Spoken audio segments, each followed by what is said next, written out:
Kuringana na riboti iria iheanitwo ni ruhonge rwa borithi gicigo-ini kia Oljororok yugite mitu iria irakuite cukari iyo irahimbaneirio iri mwena wa Subukia kaunti-ini ya Nakuru na ndereba aranyitwo no muteithĩrĩria wake arahota gwithara no ndereba ni atariirie ni aene murigo uria arakuite.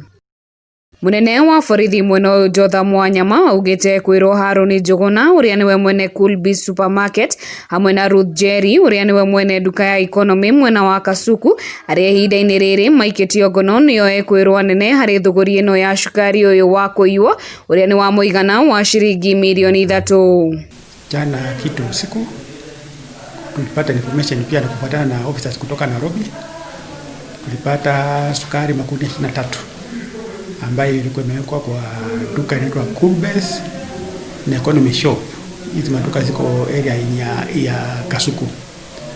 Tuweza kutia watu wawili mbaroni, tukawashika, sasa wamepelekwa kotini.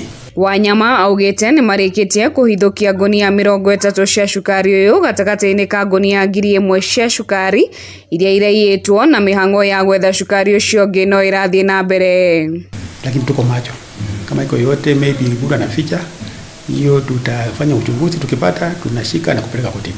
Wanyama ni aitete ati matikuna ritho ndeto ta ici gitafanio gicigo-ini kiria arugamireire na kuruta mukana kuri andu aria maratwarithia biashara cia ngungo mwena uyu matikwirisha guoko kwa watho.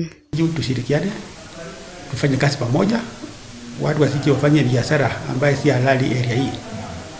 Mtu yote ile tutapata anafanya kazi kama hiyo, tutachukua mkondo wa sheria na tukubali watu wauze vitu mbaya.